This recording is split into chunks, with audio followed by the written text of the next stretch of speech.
हमारी पुकी मिल गई। भैया और भी कोई बात है क्या जो आपको परेशान? इसे पुकी वाली फीलिंग नहीं आ रही है। मतलब मुझे लगता है कि मैं पुकी को हक कर रही हूँ। ना चाहिए कि आप एक्टिंग कर रही हो। मानना पड़ेगा कि ये फेक पुकी है। तो तुम 7 साल गायब रहे, मिले हो तो हॉस्पिटलाइज्ड हो। गेट अप, हमें पुकी को ढूंढना है। पता है मायरा और गीतांजलि का रो रो कर बुरा हाल हो गया। तो पापा की जिंदगी हो ना, किसी कोई कैसे नाराज हो सकता है। सीरियल ड्रामा ये रिश्ता का कहलाता के आने वाले एपिसोड होने वाले हैं धमाकेदार। जी हाँ दोस्तों, आने वाले एपिसोड में आप देखेंगे कि उधर जो पुकी मिली है वो तो रियल पुकी नहीं है, लेकिन अंजुमन कहता है पुकी तो तुम्हें अब मिल चुकी है, कोई और बात तुम्हें कोई तंग कर रही है। बीरा कहते हैं हाँ एक और बात है, जब भी मैं पुकी को गले लगाती हूँ तो मुझे पुकी वाली यानी अपनी बच्ची वाली फील महसूस नहीं होती है। मुझे लगता है ये वो पुकी नहीं है हमारी वाली, लेकिन पुकी की असली माँ है वो उसे समझा रही होती है हाँ ऐसे ही नाटक करती रहो और कभी भी उनको पता नहीं चलाना चाहिए।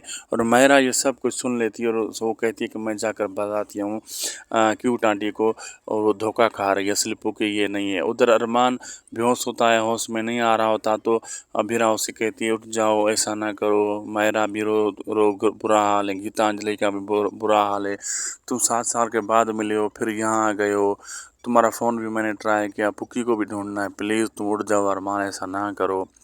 उधर गीतांजलि और मायरा भी रो रही होती हैं भाई ये अभी उठ जाएंगे अरमान, ऐसी कोई बात नहीं है अब। और मायरा कहती है हाँ अभी सही हो जाएंगे, तो गीतांजलि कहती है हाँ अभी थोड़ी देर बाद ये होश में आ जाएंगे। और विद्या भी वहाँ मौजूद होती है। अब आगे देखना मज़ेदार होगा कब तक ये चलता है पुकी वाला नाटक और कब तक अरमान होश में आता है। लाइक सब्सक्राइब ज़रूर करिएगा।